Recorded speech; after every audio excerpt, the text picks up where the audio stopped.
Mas Abdul mana nih mukanya nih?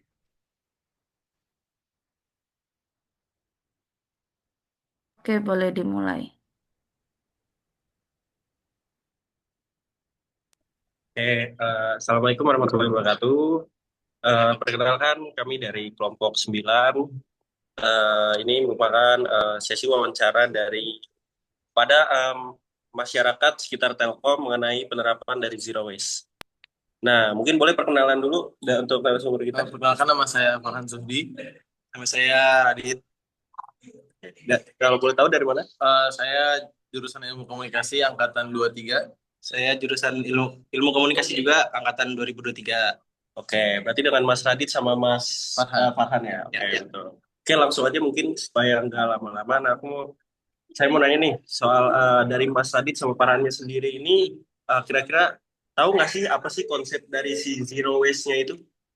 Oke, Boleh kalau nggak? kalau pertama aku zero waste itu merupakan minimalisir penggunaan sampah setiap hari. Oh, oke. Misal kita menggunakan belanja di supermarket atau minimarket, mengubahnya menjadi paper bag atau menjadi tote bag dari penggunaan seperti biasanya plastik atau apa itu untuk mengurangi penggunaan sampah plastik itu sendiri. Kalau dari saya itu lebih ke gaya hidup ya.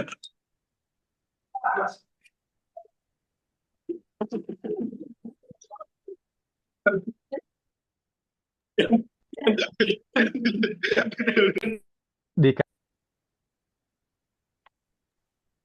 Oke, untuk Mas Farhan sendiri nih, pertama aku mau nanya nih, kira-kira dari Mas Farhannya sendiri tahu nggak sih tentang konsepsi zero waste-nya itu sendiri? Kalau menurutku zero waste itu pengurangan penggunaan sampah setiap hari. Kalau yang biasa aku lakuin ya, Ya. itu mengubah dari biasanya penggunaan sampah plastik ataupun penggunaan plastik-plastik bag untuk kita seperti biasanya belanja di minimarket diubah ke tote bag ataupun paper bag seperti itu sih. Mengurangi lah, mengubah. Oke, berarti mengurangi si sampahnya itu ya. Nah, sekarang nih, kira-kira kalau dari eh, kira-kira seberapa penting sih kalau menurut Mas Farhan sendiri nih, kita tuh menerapi si zero waste itu?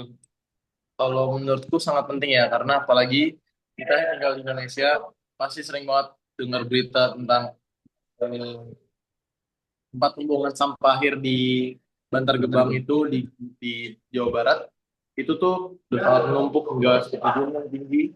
Jadi mungkin kita dari diri kita sendiri yang lebih coba belajar untuk mengurangi dan mengubah dari penggunaan sampah plastik atau sampah-sampah yang lainnya yang bisa membahayakan nantinya itu kita ubah ke yang lebih bisa dipakai untuk berulang kali. Jadi berkepanjangan gitu.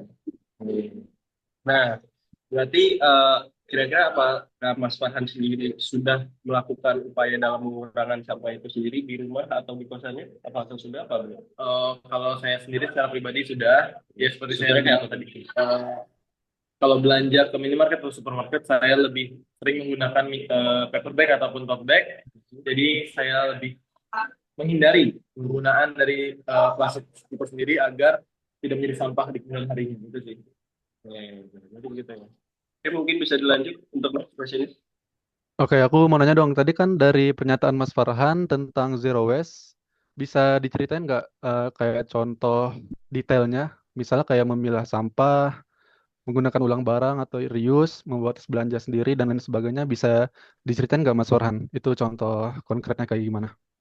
Oke, kalau dari lingkungan aku tinggal itu ada RT RW-nya itu menyiapkan sampah plastik itu dikumpulkan. Jadi setelah itu eh, baik Karang Taruna ataupun ibu-ibu PKK-nya mengumpulkan sampah plastik di sekitar warga yang ada dari penggunaan tersebut, jadikan seperti tote bag, bisa jadikan seperti sling bag yang berbahan cup-cup plastik bekas minuman itu banyak digunakan di sekitar tempat tinggal saya. Oke, berarti disiapkan lagi ya sampah plastiknya lalu dijadikan produk lagi seperti tote bag, sling bag, dan lain sebagainya ya. Betul.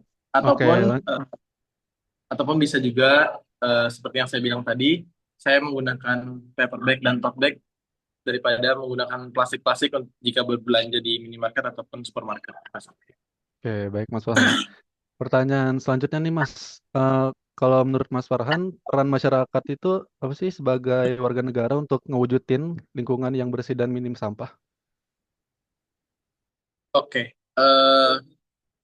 kalau menurutku peran dari masyarakat itu sangat penting ya, karena masyarakat punya peran paling besar dalam pengolahan dan penggunaan sampah itu sendiri.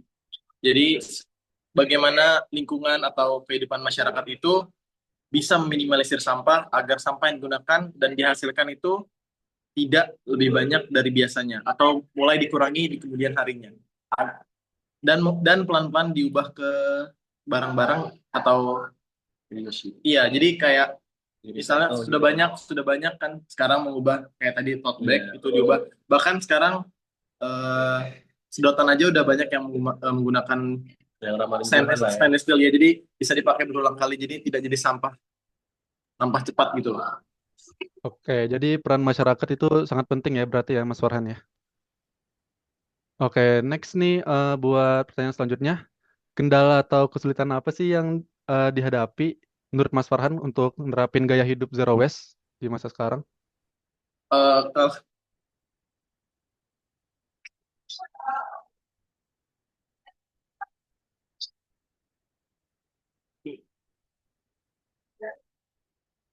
Kendalanya ya, kalau kalau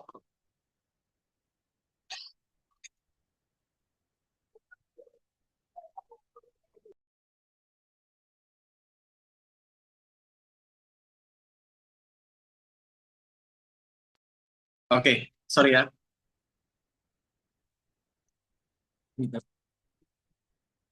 Kalau kendala yang biasa saya hadapi itu di lingkungan masyarakat, mungkin banyak warung-warung, toko kelontong itu masih menggunakan plastik ya untuk tempatnya. Terus juga mungkin minum-minuman yang instan itu masih banyak menggunakan plastik.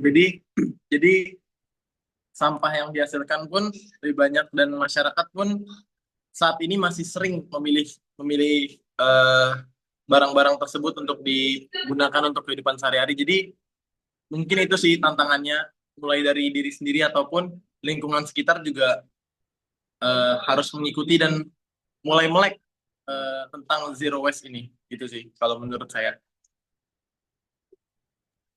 Oke, berarti masih banyak masyarakat yang menggunakan plastik ya. Jadi solusinya tadi kata Mas Farhan harus mulai dari diri sendiri ya untuk mengurangi sampah plastik itu sendiri.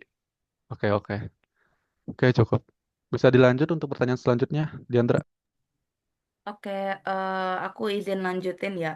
Nah, kalau dari Mas Farhan sendiri, untuk dari segi fasilitas, kemudian kebiasaan dan kurangnya edukasi dari tentang zero waste itu sendiri, menurut Mas Farhan gimana ya? Kalau kalau aku yang mungkin lumayan sering menggunakan sosial media atau sering lihat berita-berita melalui media digital, untuk hal ini mungkin sedikit paham ya, sedikit melek, karena kita, apalagi kita hitungannya Gen Z, jadi lebih mudah terpapar dengan hal-hal tersebut. Tapi balik lagi seperti apa kitanya mau melek atau mau sadar tentang betapa bahayanya sampah plastik ini, sampah-sampah ini kalau nggak kita mulai dari sekarang. Jadi mungkin itu sih eh, edukasi, edukasi ataupun informasi itu harus harus bisa sampai ke banyak kalangan agar jadi bukan kita aja, bukan lingkungan sekitar kita aja yang sadar atau melek perihal zero waste ini, tapi masyarakat luas pun harus sadar tentang bahayanya penggunaan sampah plastik ini. Jadi lebih ke kitanya harus harus bisa menyampaikan tentang zero waste ini ke banyak kalangan. Itu aja sih. Oke, baik. Untuk pertanyaan terakhirnya, dari Mas Farhan sendiri, apa sih harapan dan pesan kepada masyarakat dan generasi muda yang sekarang agar lebih peduli terhadap pengelolaan sampah dan lingkungan? Harapannya sih kita sebagai kalangan muda berharap agar masyarakat lebih sadar aja sih, lebih melek tentang hal ini supaya pengurangan sampah dan hidup kita berkepanjangan nggak nggak karena sama plastik, jadi kita nanti di masa depannya malah kesulitan. Itu aja sih. Oke, baik Mas Farhan, terima kasih untuk wawancaranya. Kami dari kelompok 9 mengucapkan terima kasih banyak untuk wawancara malam hari ini. Karena tadi tidak dibuka juga, sekian dari kami kelompok 9. Wassalamualaikum warahmatullahi wabarakatuh. Waalaikumsalam. Terima kasih. Terima kasih banyak ya Mas Ya, Farhan. Terima terima kasih kasih Mas banyak Mas Andi. Farhan.